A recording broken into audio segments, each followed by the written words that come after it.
Hello everyone, welcome to MBJ classes. I hope कि आप सब अच्छे होंगे, स्वस्थ होंगे और अपने अपने स्टडी में व्यस्त होंगे। आज के इस वीडियो में हम डिस्कस करेंगे carbon and its compound chapter का लेक्चर नंबर 3। आई होप आपने इस चैप्टर का लेक्चर नंबर 2 को एंजॉय किया होगा और आप बिल्कुल भी रेडी होंगे लेक्चर नंबर 3 को एंजॉय करने के लिए। काफी कुछ नया सीखेंगे इस पर्टिकुलर लेक्चर में। अगर आप DTPLSB TGT natural science, KVS NVS science TGT और किसी भी टीचिंग एग्जाम्स की अगर प्रिपरेशन कर रहे हैं, अगर उस टीचिंग एग्जाम्स में अगर जनरल साइंस से क्वेश्चंस पूछे जाते हैं तो ये आपका प्यारा सा जो लेक्चर आपके लिए हेल्प करेगा। इन एग्जाम्स में तो आप ये कह सकते हैं कि क्वेश्चंस तो डायरेक्टली पूछे जाते हैं। DTPLSB TGT natural science, KVS NVS science TGT के एग्जाम्स में इस चैप्टर से डायरेक्टली क्वेश्चंस आपको देखने को मिलेंगे। आज की इस पर्टिकुलर वीडियो में हम लोग 3 इंपॉर्टेंट टॉपिक को डिस्कस करेंगे: cyclic hydrocarbons and naming of hydrocarbons and isomers. Basically ये जो टॉपिक है आइसोमर्स का, आइसोमेरिज्म बेसिकली ये प्रॉपर्टीज होती है कंपाउंड की जो आइसोमर्स को शो कर रहा होता है। बेसिकली इन टॉपिक को हम लोग क्लास 11 की केमिस्ट्री जब डिटेल में डिस्कस करेंगे तो हम लोग GOC के अंदर इस टॉपिक को डिटेल में स्टडी करते हैं, जनरल ऑर्गेनिक केमिस्ट्री के अंदर। लेकिन ये आपका इस चैप्टर में कार्बन एंड कंपाउंड में जो है एक कॉन्सेप्ट दे रखा है आइसोमर्स का, तो हम एक बेसिक इंट्रोडक्शन जानेंगे कि बेसिकली आपके आइसोमर्स होते क्या हैं। ये चैप्टर आपका बहुत ज्यादा इंपॉर्टेंट है class 11th and class 12th chemistry को अंडरस्टैंड करने के लिए, क्योंकि आप ये कह सकते हैं कि यहाँ से आपकी जो ऑर्गेनिक केमिस्ट्री का एक बेस जो है स्टार्ट हो जाता है। तो बहुत कुछ इस पर्टिकुलर लेक्चर में आपको जो है सीखना है। तो आइए शुरू करते हैं आज का इंपॉर्टेंट वीडियो। इससे पहले कि लेक्चर नंबर 2 का वो ओवरव्यू मैं आपको रिकॉल करवा दूं, इस पर्टिकुलर टॉपिक को ऑलरेडी मैं आपके साथ लेक्चर नंबर 2 में जो है डिस्कस कर चुका हूं। ऑर्गेनिक कंपाउंड क्या होते हैं, हाइड्रोकार्बन्स क्या होते हैं। हाइड्रोकार्बन्स बेसिकली आपके 2 टाइप्स के होते हैं, saturated hydrocarbons and unsaturated hydrocarbons. And एक छोटा सा कॉन्सेप्ट डिस्कस किया था मैंने पार्ट नंबर 2 में एल्काइल ग्रुप का। साथ के साथ आपको जो है इन सारे टॉपिक्स को रिवाइज करते हुए चलना है, क्योंकि आने वाले जो भी आपके टॉपिक होंगे इन सारे टॉपिक से आपका जो है उनका कहीं ना कहीं जो है लिंक होगा। इसलिए जो भी आपके प्रीवियस लेक्चर है उनको आप रिवाइज करते हुए चले। डिस्कस करते हैं आपके ये साइक्लिक हाइड्रोकार्बन्स क्या होते हैं। जैसा कि नाम से क्लियर हो रहा है, हाइड्रोकार्बन्स मींस ऐसा कंपाउंड जो किससे मिलकर के बना हो, हाइड्रोजन एंड कार्बन से मिलकर के बना हो। जब आपकी कार्बन्स जो होते हैं अरेंज होते हैं in the form of the ring, तब उसे हम किस नाम से जानते हैं, उस कंपाउंड को बेसिकली हम साइक्लिक टर्म दे रहे होते हैं, साइक्लिक हाइड्रोकार्बन्स। साइक्लिक हाइड्रोकार्बन्स में आपके ऐसे हाइड्रोकार्बन्स होंगे जहां पे आपके कार्बन एटम्स किस फॉर्म में अरेंज होंगे, रिंग के फॉर्म में अरेंज होंगे। इस कंपाउंड को हम साइक्लिक हाइड्रोकार्बन्स के नाम से जानते हैं। साइक्लिक हाइड्रोकार्बन्स जो होते हैं आपके सैचुरेटेड भी हो सकते हैं और अनसैचुरेटेड भी हो सकते हैं। Saturated means what, saturated means carbon carbon के बीच आपके सिंगल बॉन्ड देखने को मिलता है, सैचुरेटेड की ये कंडीशन होती है। अनसैचुरेटेड की कंडीशन होती है कि जब कार्बन कार्बन के बीच जो है डबल बॉन्ड या फिर कार्बन कार्बन के बीच ट्रिपल बॉन्ड देखने को मिल रहा होता है। दोनों ही कंडीशन को हम अनसैचुरेटेड के अंदर हम इसको इंक्लूड करके स्टडी करते हैं। यहाँ पे हम फर्स्ट डिस्कस करेंगे सैचुरेटेड साइक्लिक हाइड्रोकार्बन के बारे में। सैचुरेटेड साइक्लिक हाइड्रोकार्बन में बेसिकली आपको क्या नजर आएगा, इसमें आपके जो है कार्बन कार्बन के बीच में जो है आपके सिंगल बॉन्ड नजर आएंगे और कार्बन जो होंगे अरेंज्ड होंगे किस फैशन में, रिंग के फैशन में अरेंज होंगे। और इससे हम बेसिकली सैचुरेटेड साइक्लिक हाइड्रोकार्बन को हम साइक्लोएल्केन्स के भी नाम से जानते हैं। और इसका जनरल फॉर्मूला, साइक्लोएल्केन्स का जो जनरल फॉर्मूला क्या होता है, CnH2n होता है। और ये CnH2n आप ये कह सकते हैं कि इसका जनरल फॉर्मूला एल्कीन के ही जैसा होता है। जैसा कि मैंने इस पॉइंट को जो है लेक्चर नंबर 2 में आपके साथ डिस्कस किया हूं कि एल्कीन का जनरल फॉर्मूला भी क्या होता है, CnH2n होता है, जहां पे n क्या होता है, n आपके जो है नंबर ऑफ कार्बन एटम होता है। इंपॉर्टेंट एग्जांपल्स को डिस्कस करेंगे।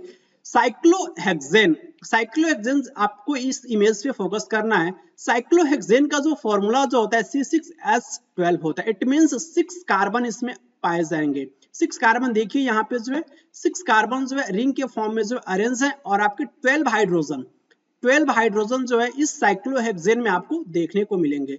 आप यहाँ पे देख सकते हैं। बेसिकली आपको इस स्ट्रक्चर को बहुत अच्छे से एनालाइज करना है, जहां से आपके एग्जाम्स में इसके फॉर्मूला भी पूछ लिए जाएंगे कि साइक्लोहेक्सेन का फॉर्मूला क्या होता है। नेक्स्ट आप यहाँ पे देख सकते हैं, नेक्स्ट एग्जांपल साइक्लोप्रोपेन। साइक्लोप्रोपेन का जो फॉर्मूला होता है C3H6 होता है, और भी फॉर्मूला है आपका जो है साइक्लोब्यूटेन, ये भी आपके जो है सैचुरेटेड साइक्लिक हाइड्रोकार्बन का भी इंपॉर्टेंट एग्जांपल है। इसका फॉर्मूला C4H8 होता है। एंड साइक्लोपेंटेन का फॉर्मूला C5H10 होता है। यहाँ पे इसका स्ट्रक्चर भी आप देख सकते हैं। साइक्लोप्रोपेन का स्ट्रक्चर कुछ ऐसा होता है। आपको बेसिकली स्पॉट पे फोकस करना है। प्रोप मींस क्या होता है अभी मैं डिस्कस करूंगा। आपका ये जो भी वर्ड होता है ना, वन अगर कार्बन प्रेजेंट है तो उसके लिए आप मेथ वर्ड यूज करोगे, जो अगर 2 कार्बन प्रेजेंट है उसके लिए वर्ड यूज किया जाता है। तो अभी मैं डिटेल में डिस्कस करूंगा इसकी काउंटिंग को, जस्ट यहाँ पे आपको जो फोकस करना है। साइक्लोप्रोपेन का स्ट्रक्चर ऐसा कुछ होता है, आप यहाँ पे देख सकते हैं cyclic structure as a equilateral triangle आप ये कह सकते हैं। नेक्स्ट है आपका साइक्लोब्यूटेन, इसका फॉर्मूला C4H8 होता है, और यहाँ पे देखिए आपके 4 कार्बन जो है आपके प्रेजेंट है। नेक्स्ट यहाँ पे साइक्लोपेंटेन, साइक्लोपेंटेन का फॉर्मूला C5H10 होता है, और यहाँ पे जो आपके 5 कार्बन जो है प्रेजेंट होते हैं। इस फैशन में आपके जो है कार्बन जो है इस फॉर्म में वो प्रेजेंट होते हैं साइक्लोपेंटेन के केस में। ये बेसिकली इसका जो है रिप्रेजेंटेशन ऐसे भी आप रिप्रेजेंट कर सकते हो, ऐसे भी आप जो है रिप्रेजेंट कर सकते हो। ये बेसिकली अगर मैं आपसे कहूं कि साइक्लोप्रोपेन, तो साइक्लोप्रोपेन अगर आपने ऐसा बना दिया तो ये आप साइक्लोप्रोपेन ही कंसीडर करोगे। ये आपका साइक्लोब्यूटेन ऐसे आप बना सकते हो, ये आपका जो साइक्लोपेंटेन आप ऐसे बना सकते हैं, आप ऐसे जो है बना सकते हैं। ये आपका जो स्ट्रक्चर जो हो जाएगा आपका क्या हो जाएगा, ये आपका ये आपका जो होगा ऐसे ऐसे, देन आफ्टर आपका जो ऐसे, देन ऐसे ऐसे ऐसे करके आपका जो साइक्लोपेंटेन आप बना सकते हैं। नेक्स्ट यहाँ पे जो है पॉइंट है आपका unsaturated cyclohydrocarbon, unsaturated cyclic hydrocarbon. Unsaturated cyclic hydrocarbon का इंपॉर्टेंट एग्जांपल है आपका जो बेंजीन। बेंजीन का जनरल फॉर्मूला C6H6 होता है, और बहुत ही फेमस कंपाउंड है बेंजीन आपका। अनसैचुरेटेड साइक्लिक हाइड्रोकार्बन की इंपॉर्टेंट खासियत क्या है? इंपॉर्टेंट खासियत ये है कि इसमें जो भी कार्बन प्रेजेंट होंगे वो रिंग के फैशन में तो अरेंज होंगे, और उसके साथ साथ जो है कार्बन एटम्स के बीच जो है डबल बॉन्ड भी हमें देखने को मिलेगा। डबल बॉन्ड यहाँ पे देख सकते हैं। और जब हम अनसैचुरेटेड की बात करते हैं तो कार्बन कार्बन के बीच डबल बॉन्ड या फिर कार्बन कार्बन के बीच ट्रिपल बॉन्ड देखने को मिल सकता है। यहाँ पे इंपॉर्टेंट एग्जांपल्स जब बेंजीन में हम देखते हैं तो यहाँ पे आपके जो 6 कार्बन प्रेजेंट होते हैं, 6 कार्बन जो आप यहाँ पे देखिए 6 कार्बन जो है प्रेजेंट है, और कितने हाइड्रोजन प्रेजेंट होते हैं? 6 हाइड्रोजन जो है यहाँ पे प्रेजेंट होते हैं। किसके केस में? बेंजीन के केस में। एक इंपॉर्टेंट क्वेश्चन बेंजीन से रिलेटेड पूछा जाता है कि बेंजीन के स्ट्रक्चर में number of sigma bond and number of pi bond, number of sigma bond and number of pi bond जो है पूछा जाता है। आप यहीं पे इस क्वेश्चंस को जो है सॉल्व कीजिए। और बेसिकली मैं आपको बता रहा हूं जो भी आपके सिग्मा बॉन्ड जो होता है बेंजीन के केस में वो 12 होता है, 12 सिग्मा बॉन्ड होता है। और कितने पाई बॉन्ड होते हैं? आपके 3 पाई बॉन्ड जो होते हैं आपके प्रेजेंट होते हैं। किसमें? बेंजीन के केस में।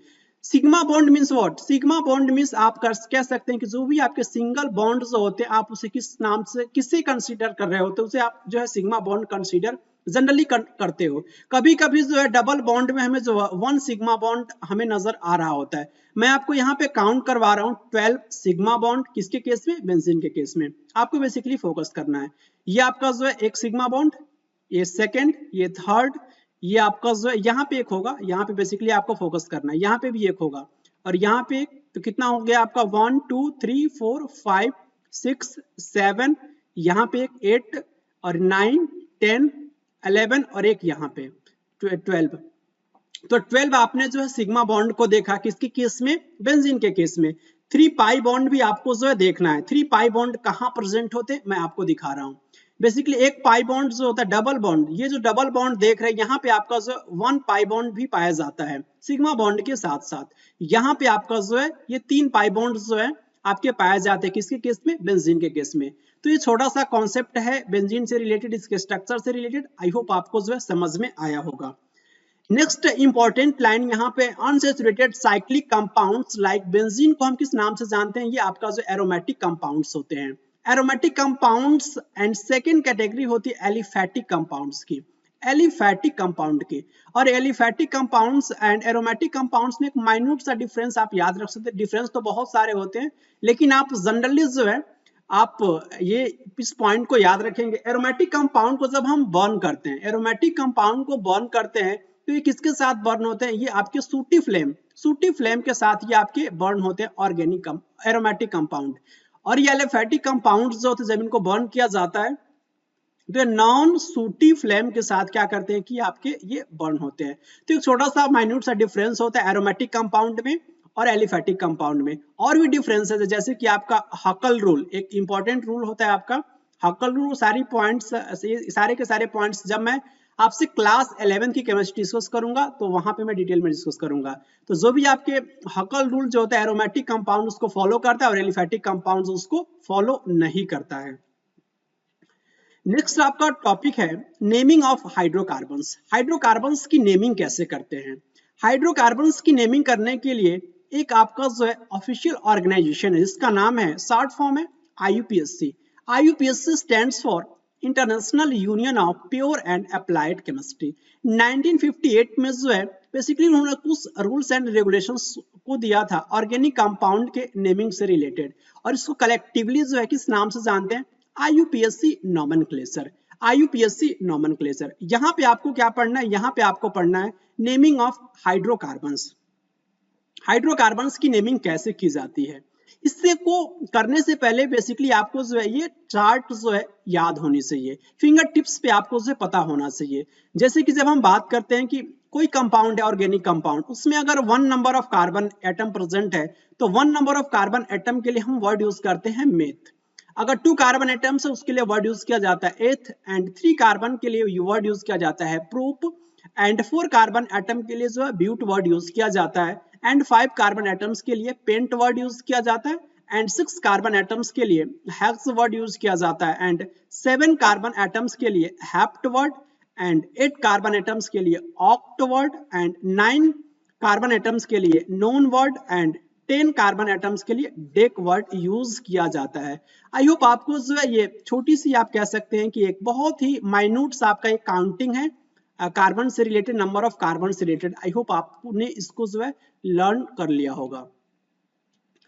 नेक्स्ट पॉइंट है जो भी आपके सैचुरेटेड हाइड्रोकार्बन होते हैं अगर उसमें सिंगल बॉन्ड्स पाया जाता है, सैचुरेटेड हाइड्रोकार्बन मींस उसमें सिंगल बॉन्ड ही पाया जाएगा, और सैचुरेटेड हाइड्रोकार्बन को हम एल्केन्स कहते हैं, जनरली एल्केन्स कहते हैं, क्योंकि इसमें जो है कार्बन कार्बन के बीच हमें सिंगल बॉन्ड देखने को मिल रहा होता है। इस केस में हम बेसिकली सफिक्स यूज करते हैं। कौन सा सफिक्स यूज करेंगे? एन सफिक्स हम यूज करते हैं। एन सफिक्स हम यूज करते हैं किसके केस में? सैचुरेटेड हाइड्रोकार्बन के केस में। लेकिन अनसैचुरेटेड हाइड्रोकार्बन्स और उसमें क्या प्रेजेंट हो? डबल बॉन्ड प्रेजेंट हो। डबल बॉन्ड प्रेजेंट हो इस केस में हम सफिक्स क्या यूज करते हैं? इन यूज करते हैं, ENE यूज करते हैं। थर्ड पॉइंट है आपका जो है अनसैचुरेटेड हाइड्रोकार्बन हो जिसमें आपका ट्रिपल बॉन्ड प्रेजेंट हो। ट्रिपल बॉन्ड प्रेजेंट हो, कार्बन कार्बन के बीच ट्रिपल बॉन्ड प्रेजेंट हो, इस केस में हम सफिक्स क्या यूज करते हैं? YNE यूज करते हैं, आयन यूज करते हैं। आई होप आपको जो है ये छोटा सा भी कॉन्सेप्ट समझ में आया होगा। अब हम नेमिंग करते हैं। आपके जो भी नेमिंग आप ये कैसे देख सकते हैं यहाँ पे naming of saturated hydrocarbon. Saturated hydrocarbon की नेमिंग कैसे की जाती है? यहाँ पे फर्स्ट एग्जांपल है नेमिंग ऑफ CH4। CH4 की आप नेमिंग कैसे करोगे? बहुत ही सिंपल है। जो बेसिक रूल मैं आपके साथ अभी डिस्कस किया उसी को हम लोग क्या करेंगे, इस पे अप्लाई करेंगे। कितने नंबर ऑफ कार्बन इसमें प्रेजेंट है? 1, और 1 के लिए आपको क्या वर्ड यूज करना है? मेथ यूज करना है। तो सिंपल सा बात है कि आपने मेथ यूज किया और उसके बाद से जो है आप ये देखेंगे कि आपके सैचुरेटेड हाइड्रोकार्बन है। सैचुरेटेड हाइड्रोकार्बन से इट मींस एल्केन्स है, और एल्केन्स के लिए क्या सफिक्स यूज किया जाता है? एन यूज किया जाता है। तो आपका नाम क्या हो जाएगा? आपका नाम हो जाएगा मेथेन हो जाएगा, मेथेन हो जाएगा। सेकेंड एग्जांपल है आपका जो नेमिंग ऑफ C2H6। इसमें कितने number of carbon atom present है? तो आप कहेंगे कि 2। 2 के लिए क्या वर्ड यूज किया जाता है? एथ यूज किया जाता है, और ये भी आपका जो एल्केन है तो यहाँ पे एन वर्ड यूज करेंगे। तो क्या हो जाएगा आपका? एथेन हो जाएगा, एथेन हो जाएगा। नेक्स्ट आपका इंपॉर्टेंट कंपाउंड C3H8। इसमें कितने नंबर ऑफ कार्बन प्रेजेंट है? प्रोप 3 प्रेजेंट है। तो 3 के लिए क्या वर्ड यूज किया जाता है? प्रोप वर्ड यूज किया जाता है, और उसके बाद से जो आप इसमें क्या यूज करोगे? ANE वर्ड यूज करोगे। ANE बेसिकली जो है आपका एल्केन के लिए सफिक्स होता है। तो क्या नेम हो जाएगा इस कंपाउंड का? कंपाउंड का जो नेम जो हो जाएगा आपका प्रोपेन हो जाएगा, प्रोपेन हो जाएगा। यहाँ पे बेसिकली आपको फोकस करना है ये जो CH4 का जो IUPAC name as well as common name दोनों ही आपका मेथेन होता है। यहाँ पे आपको फोकस करना है C2H6 का IUPAC name and common name दोनों ही नेम उसका जो है एथेन होता है। एंड सॉरी आपका ये जो है आपका C3H8 दोनों इसका जो IUPAC name and common name दोनों ही क्या होता है आपका प्रोपेन होता है। नेक्स्ट कंपाउंड है C4H10। C4H10 को हम कैसे नेमिंग करेंगे, इसमें कितने नंबर ऑफ कार्बन प्रेजेंट है आपके 4, और 4 के लिए क्या वर्ड यूज किया जाता है, ब्यूट वर्ड यूज किया जाता है। और ये बेसिकली आपका जो सैचुरेटेड हाइड्रोकार्बन है, इट मींस एल्केन है, और एल्केन के लिए सफिक्स यूज किया जाता है एनी, इट मींस इसका नेमिंग क्या हो जाएगा, IUPAC नेम हो जाएगा ब्यूटेन। C4H10 का जो IUPAC नेम आपका ब्यूटेन हो जाएगा, और इसका कॉमन नेम जो होता है N ब्यूटेन होता है। और बेसिकली N जो है वो किसके लिए रिप्रेजेंट किया जाता है, N फॉर नॉर्मल के लिए बेसिकली N जो है यूज किया जाता है। अगर मैं आपसे कहूं N ब्यूटेन तो आपको समझना क्या है, आपको समझना है कि मैं नॉर्मल ब्यूटेन की बात कर रहा हूं। नेक्स्ट कंपाउंड है आपका C5H12। C5H12 का जो IUPAC नेम जो होगा वो क्या हो जाएगा, यहाँ पे कितने number of carbon atom present है आपके 5 number of carbon atom present है। तो 5 के लिए क्या वर्ड यूज किया जाता है, पेंट यूज किया जाता है, और ये आपका सैचुरेटेड एल्केन है इसलिए आप वर्ड यूज करोगे ANE सफिक्स के रूप में। तो आपका नेमिंग क्या हो जाएगा, ऑर्गेनिक कंपाउंड का नेमिंग हो जाएगा IUPAC नेम हो जाएगा आपका पेंटेन हो जाएगा। इसका कॉमन नेम बेसिकली क्या होता है, N पेंटेन होता है। N यहाँ पे भी रिप्रेजेंट क्या कर रहा होता है, N जो है नॉर्मल को रिप्रेजेंट करता है। It means N pentane means what, N pentane means normal pentane की बात हो रही है। नेक्स्ट आपका जो इंपॉर्टेंट टॉपिक है IUPAC nomenclature for branched chain saturated hydrocarbons. इसमें आपके जो भी कंपाउंड्स होंगे उसमें ब्रांच्ड सैन देखने को मिलेगा। इसके लिए कुछ रूल्स हैं। फर्स्ट रूल है, सबसे पहले आपको क्या करना है, सबसे पहले आपको करना है कि longest chain of carbon atoms को आपको जो है उस कंपाउंड के अंदर आपको जो है सेलेक्ट करना है। पहले तो आपको यही काम करना है। देन उसके बाद से जो भी एल्काइल ग्रुप्स होते हैं, एल्काइल ग्रुप्स ऑलरेडी मैं लेक्चर नंबर 2 में एल्काइल ग्रुप के बारे में डिस्कस कर चुका हूं। आई होप आपको ये समझने में थोड़ी सी भी प्रॉब्लम नहीं होगी कि एल्काइल ग्रुप्स होते क्या हैं। ये बेसिकली एल्काइल ग्रुप्स जो होते हैं ये ब्रांचेस में के जैसे ये क्या करते हैं कि ब्रांचेस के रूप में जो है आपके ये यूज होते हैं। और इसको बेसिकली हम किस नाम से एक स्पेसिफिक टर्म दे रहे होते हैं एल्काइल ग्रुप्स को, जब ये ब्रांचेस के रूप में जो है साइड चेन के रूप में ये कंसीडर किया जा रहा होता है, उसे बेसिकली हम सब्स्टिट्यूएंट्स का नाम देते हैं, सब्स्टिट्यूएंट्स का नाम दे रहे होते हैं। जैसे कि आप यहाँ पे देखिए CH3 जो है इंपॉर्टेंट आपका जो एल्काइल ग्रुप है और इसे हम कहते हैं मिथाइल। और ये आपका C2H5 को बेसिकली हम किस नाम से जानते हैं, इथाइल। ये आपका जो है एल्काइल ग्रुप है और ये इसे हम सब्स्टिट्यूएंट्स के रूप में जानेंगे। जब ये आपके लॉन्ग कार्बन चेन के रूप में आप ये कह सकते हैं कि ब्रांच्ड चेन के रूप में ये पाए जाएंगे तो इसे हम सब्स्टिट्यूएंट्स का टर्म देंगे। इंपॉर्टेंट पॉइंट ये है कि जो भी आपके कार्बन एटम्स जो होते हैं लॉन्गेस्ट कार्बन चेन में, इनको जब हम नंबरिंग दे रहे होते हैं तो नंबरिंग देते समय हम जो आपके सब्स्टिट्यूएंट्स जो होते हैं, जो एल्काइल ग्रुप्स जो होते हैं एज सब्स्टिट्यूएंट्स के रूप में वर्क करते हैं, उनको मेरी यही कोशिश रहती है हम लोगों की इसकी नेमिंग करते समय उसको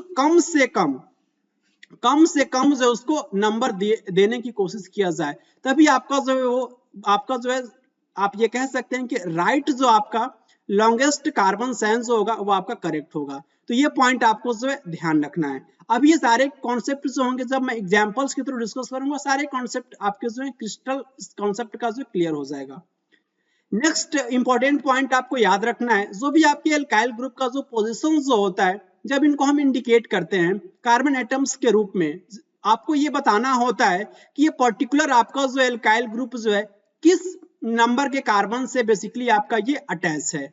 नेक्स्ट लाइन है बहुत इंपॉर्टेंट है, जब हम लिख रहे होते हैं किसी भी ऑर्गेनिक कंपाउंड की नेमिंग करते समय जो आपका जो पेरेंट हाइड्रोकार्बन होता है, पेरेंट हाइड्रोकार्बन से पहले जो है बेसिकली आपको जो है लिखना होता है एल्काइल ग्रुप की पोजीशन और आपका कौन सा नेम है, इट मींस कौन सा एल्काइल ग्रुप आपका है उसका आपको पोजीशन भी बताना होता है और उसके साथ साथ उसका नेम भी बताना होता है। यहाँ पे एग्जांपल्स देखने के बाद से आपको माइंड में जो है आपके माइंड में क्लैरिटी आएगी। यहाँ पे देखिए आपके जो है CH3, CH एंड CH3, इसको बेसिकली आपको जो IUPAC नेमिंग करनी है। तो सबसे पहले आपको जो है लॉन्ग कार्बन चेन की सिलेक्ट करना है, तो लॉन्ग कार्बन चेन आप यहाँ पे सिलेक्ट करोगे, आप कार्बन नंबर 1, ये carbon number 2 and carbon number 3, आप यहाँ से भी सिलेक्ट कर सकते हो, ये carbon number 1, carbon number 2 and ये कार्बन नंबर 3। तो आपने ये देखा कि दोनों ही तरफ से जो आपका ये जो एल्काइल ग्रुप है जिसे हम सब्स्टिट्यूएंट्स कर रहे हैं, इसकी जो पोजीशन जो है वो कार्बन नंबर 2 पे ही हो रही है। ये चाहे आप इधर से काउंटिंग करो, चाहे आप इधर से काउंटिंग करो, तो आप किसी भी तरीके से जो है किसी और से जो आप काउंटिंग कर सकते हो number of carbon atoms. It means आप जो है लॉन्ग कार्बन चेन को जो आप सेलेक्ट कर सकते हैं। तो बेसिकली इसका नेम क्या हो जाएगा, इसका नेम जो हो जाएगा फर्स्ट ऑफ ऑल कितने नंबर ऑफ इसमें आपकी जो है कितने नंबर ऑफ कार्बन एटम्स की आपकी लॉन्ग चेन है, तो आप कहेंगे कि सर जो है ये इसमें 3 आपके जो है कार्बन एटम प्रेजेंट है। तो आपने क्या लिखा, 3 के लिए प्रोप वर्ड यूज किया, और सिंगल बॉन्ड के लिए आपने क्या सफिक्स यूज किया, एन यूज किया। तो ये आपका क्या हो जाएगा, ये आपका जो है प्रोपेन हो गया, और ये प्रोपेन जो है ये पेरेंट हाइड्रोकार्बन की तरीके से वर्क करेगा।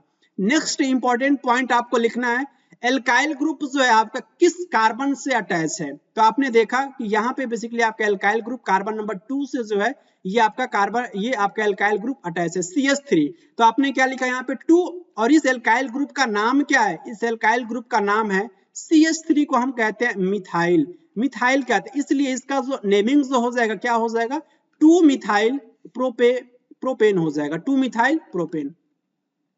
नेक्स्ट एग्जांपल है, इसको बेसिकली आपको जो है नेमिंग करना है CH3 CH CH2 CH3। इसमें से सबसे पहले आपको जो है लॉन्गेस्ट कार्बन चेन सिलेक्ट करना है। कैसे आप सिलेक्ट करेंगे, आप इस तरीके से इस ओर से काउंटिंग कीजिए 1 2 3 4। तो आपने देखा कि जो एल्काइल ग्रुप या फिर सब्स्टिट्यूएंट्स को आपने जो है 2 नंबर प्रोवाइड किया, इस तरीके इस ओर से काउंट कीजिए 1 2 3 4। तो इस तरीके से काउंटिंग, इस ओर से काउंटिंग करने पर इस एल्काइल ग्रुप को जो है 3 नंबर मिल रहा है, इसलिए आपका ये जो काउंटिंग होगा इस ओर से आपका ये काउंटिंग जो आपका रॉन्ग हो जाएगा, क्योंकि आपको जो एल्काइल ग्रुप को जो है कम से कम नंबर देने की कोशिश होनी चाहिए। तो आपका ये वाला जो काउंटिंग है वो आपका करेक्ट हो जाएगा, जो आपने पहले किया था, पहले वाला काउंटिंग जो है आपका करेक्ट हो जाएगा। तो सबसे पहले आपको जो है क्या मिला, एक लॉन्गेस्ट कार्बन चेन मिला, इसमें कितने नंबर ऑफ कार्बन प्रेजेंट है आपकी इस लॉन्ग चेन में, तो आप कहेंगे कि 4 के लिए क्या वर्ड यूज किया जाता है, ब्यूट वर्ड यूज किया जाता है। तो आपने क्या लिखा, ब्यूट लिखा। और आपने देखा होगा कि जो भी आप ये कार्बन कार्बन के बीच में अगर सिंगल बॉन्ड प्रेजेंट है उसके लिए सफिक्स वर्ड यूज किया जाता है एन। तो आपने क्या लिखा, ब्यूटेन। उसके बाद से ये आपका ये पेरेंट, ये आप कह सकते हैं कि पेरेंट हाइड्रोकार्बन आपका ये चेन हो गया। और इससे पहले आपको क्या लिखना है, इससे पहले आपको लिखना है जो भी सब्स्टिट्यूएंट्स है, जो आपका सब्स्टिट्यूएंट्स जो किस कार्बन पे अटैच है, किस नंबर के कार्बन से अटैच है, तो कार्बन नंबर 2 से आपका जो है ये CH3 ग्रुप जो है आपका अटैच है, एल्काइल ग्रुप अटैच है, और इसका नाम क्या है आपका जो है मिथाइल। तो इसका अपने जो है नेमिंग क्या होगा, इसका कंप्लीट नेम जो होगा इस कंपाउंड का हो जाएगा 2 मिथाइल ब्यूटेन, 2 मिथाइल ब्यूटेन।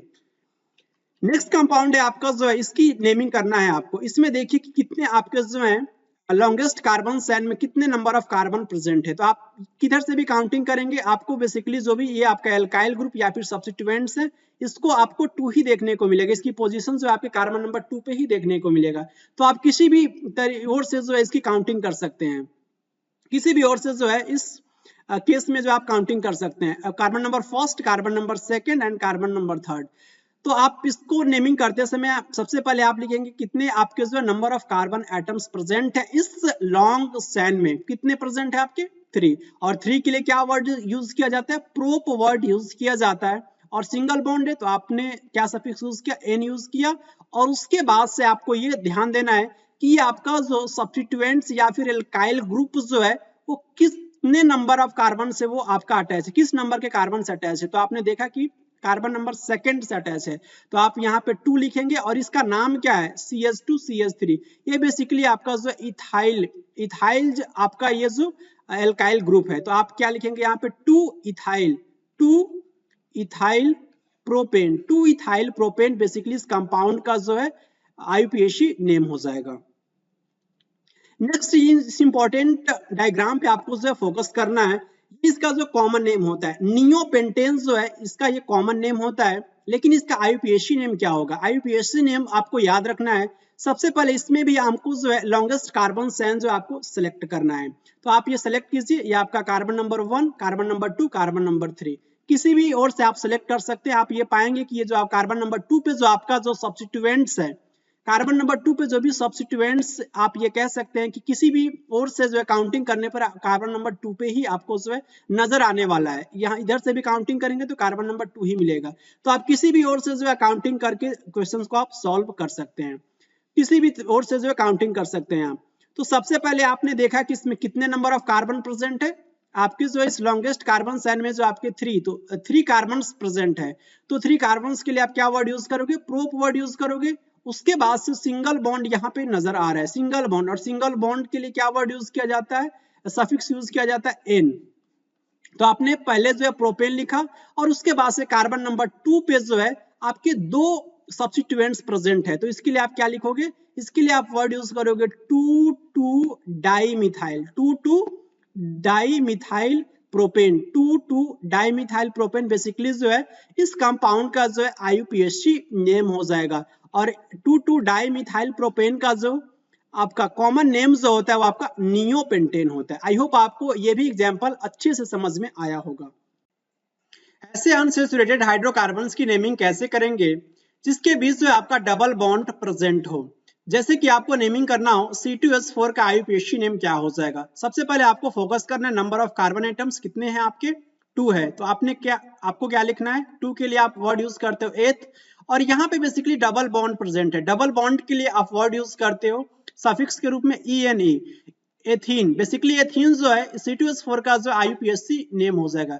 इसका कॉमन नेम क्या होता है? इसका कॉमन नेम जो इथाइलिन होता है, इथाइलिन होता है। नेक्स्ट कंपाउंड है आपका नेमिंग ऑफ C3H6। C3H6 को आप कैसे नेमिंग करोगे? इसमें आपको जो है कितने नंबर ऑफ कार्बन एटम दिख रहे हैं आपके? 3, और 3 के लिए वर्ड यूज किया जाता है प्रोप, और ये आपका जो है डबल बॉन्ड, डबल बॉन्ड के लिए सफिक्स यूज किया जाता है ENE। तो बेसिकली इसका नेमिंग क्या हो जाएगा? इसका नेमिंग हो जाएगा आपका प्रोपीन हो जाएगा। C3H6 को हम क्या कहेंगे? प्रोपीन कहेंगे। नेक्स्ट आपका जो है कंपाउंड की नेमिंग आपको करना है। अनसैचुरेटेड हाइड्रोकार्बन्स तो है लेकिन उसमें जो है ट्रिपल बॉन्ड पाया जा रहा है, कार्बन कार्बन के बीच जो है ट्रिपल बॉन्ड देखने को मिल रहा है। और ट्रिपल बॉन्ड के लिए हम बेसिकली सफिक्स क्या यूज करते हैं? YNE यूज करते हैं, आइन। और ये फर्स्ट कंपाउंड आपको जो है नेमिंग करना है C2H2। C2H2 को बेसिकली इसका IUPAC नेम क्या हो जाएगा? पहले आपको फोकस करना है नंबर ऑफ कार्बन एटम्स पे। नंबर ऑफ कार्बन एटम्स कितने हैं आपके इसमें? 2, और 2 के लिए वर्ड आप यूज करते हो कौन सा वर्ड? एथ, ETS। और ये आप सफिक्स यूज करोगे ट्रिपल बॉन्ड के लिए YNE, तो क्या हो जाएगा? इथाइन हो जाएगा, ETSYNE, इथाइन हो जाएगा। और इसका बेसिकली कॉमन नेम क्या होता है? इसी को हम बोलते हैं एसिटाइलिन। क्या बोलते हैं? एसिटाइलिन हो जाएगा। नेक्स्ट आपका कंपाउंड है C3H4, और C3H4 का basically common name IUPAC name क्या होगा? पहले आपको फोकस करना है नंबर ऑफ कार्बन एटम्स कितने हैं इसमें? 3, और 3 के लिए वर्ड यूज किया जाता है प्रोप, और उसके बाद से आपको ये नजर आ रहा होगा ट्रिपल बॉन्ड, और ट्रिपल बॉन्ड के लिए सफिक्स यूज किया जाता है YNE। तो क्या हो जाएगा आपका? प्रोपाइन हो जाएगा, प्रोपाइन हो जाएगा, प्रोपाइन हो जाएगा इस कंपाउंड का जो IUPAC नेम। और इसका कॉमन नेम क्या हो जाएगा? मिथाइल एसिटाइलिन होता है, मिथाइल एसिटाइलिन होता है।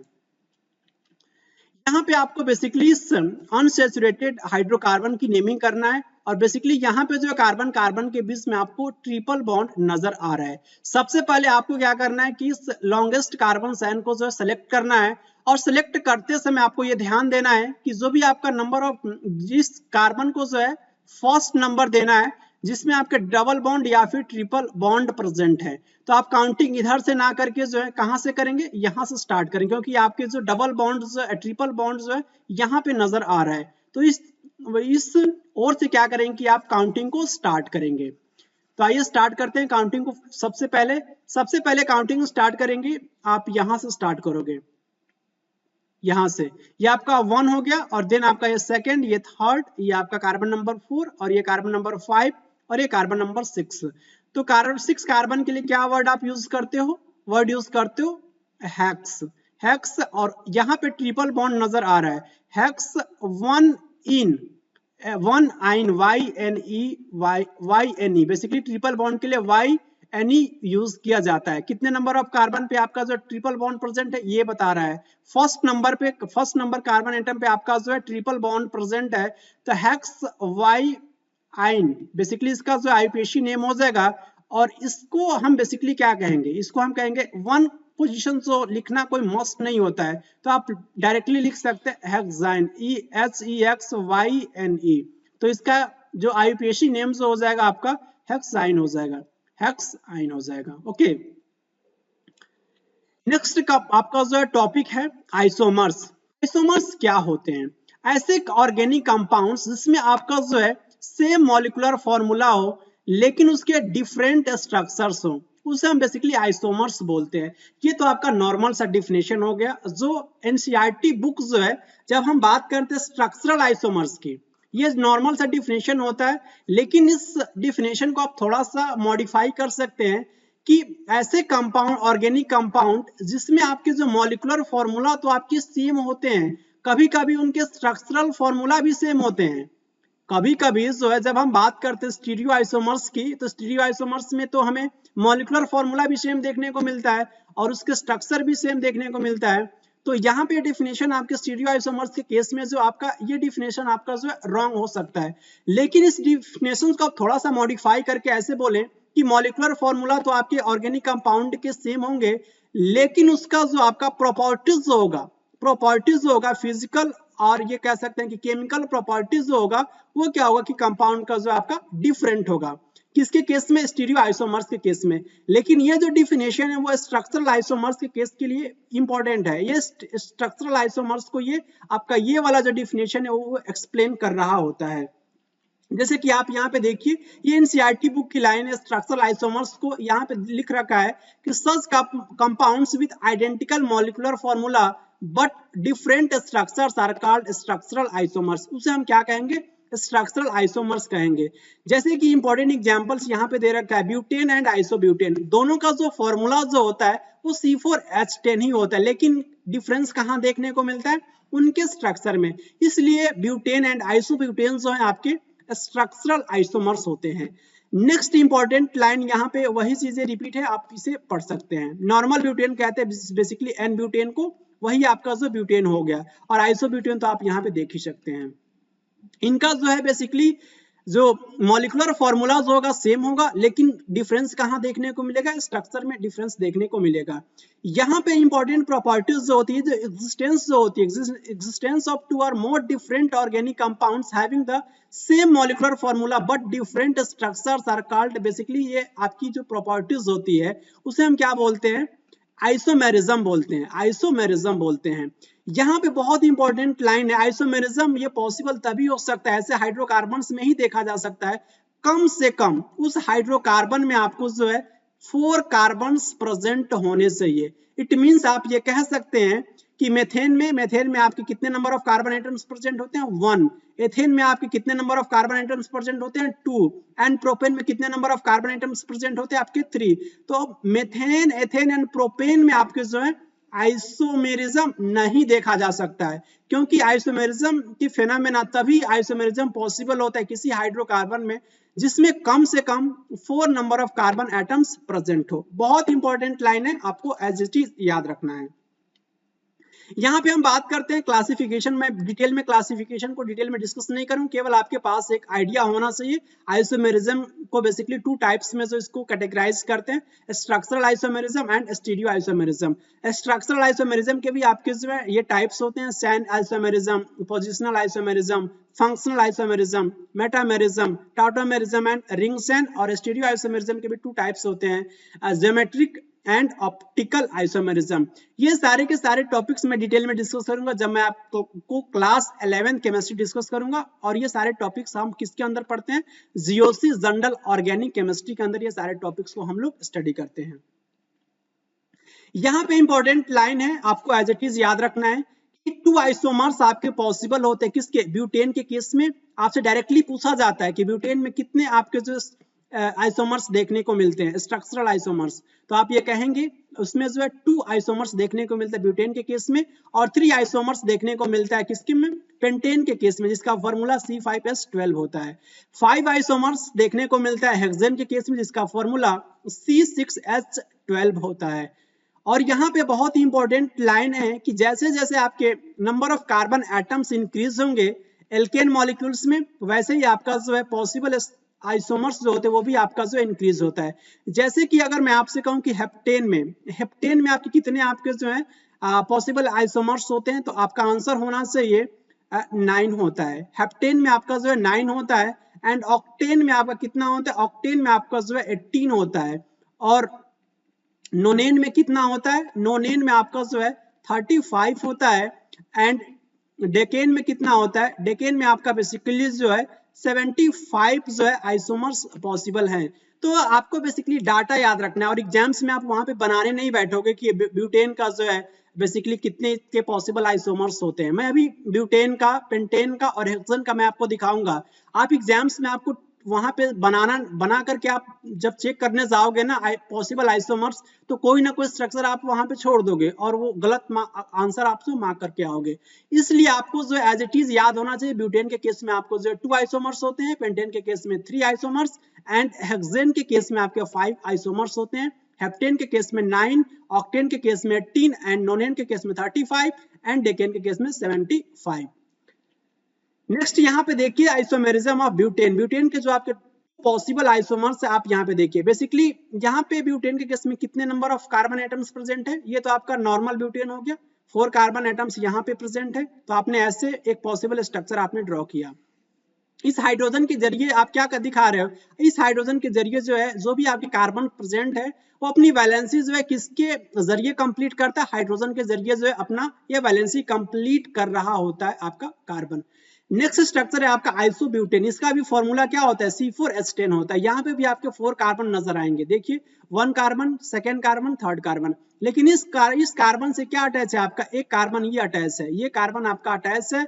इसलिए आप ये कह सकते हैं कि बेसिकली अगर आपको ये इंपॉर्टेंट पॉइंट ध्यान रखना है कि ये जो बेसिकली आपका स्ट्रक्चर जो होता है ये फर्स्ट कार्बन हुआ और ये आपका 2nd कार्बन हुआ। तो इस कार्बन से अगर कोई कार्बन अटैच होता है तो ये आपका कौन सा केस हो जाता है, ये आपका जो है आइसो का केस बनता है, आइसो का केस बनता है। तो आइसो का केस आपको अच्छे से पता होना चाहिए, कितने नंबर ऑफ इसमें कार्बन है, तो 4। तो बेसिकली इसका नाम क्या हो जाएगा, आइसोब्यूटेन हो जाएगा, जिसका फॉर्मूला C4H10 होता है। और इसमें कितने कार्बन एटम्स प्रेजेंट है आपके, 4।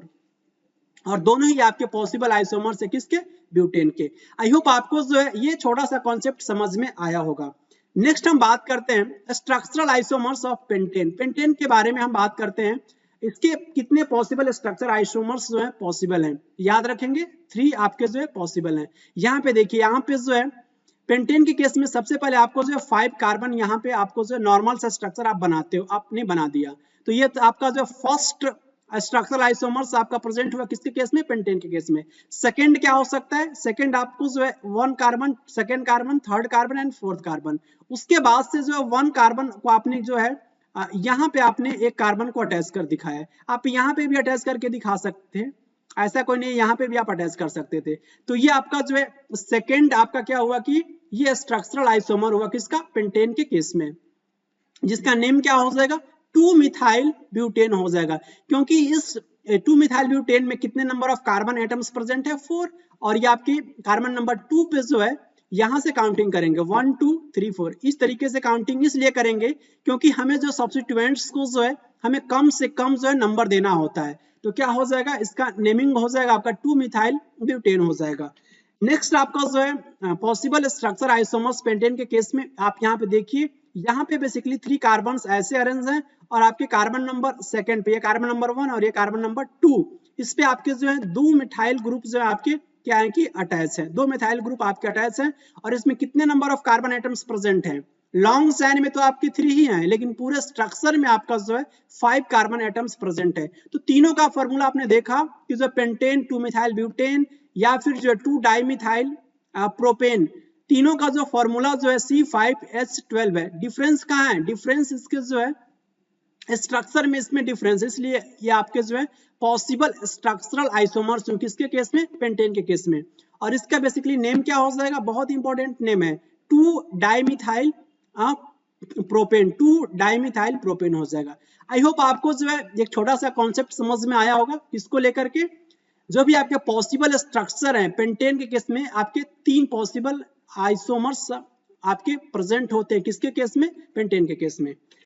नेक्स्ट पॉइंट है आइसोमर्स ऑफ हेक्सेन। हेक्सेन के केस में जो भी आपके पॉसिबल आइसोमर्स होते हैं कितने होते हैं, 5 पॉसिबल आइसोमर्स होते हैं।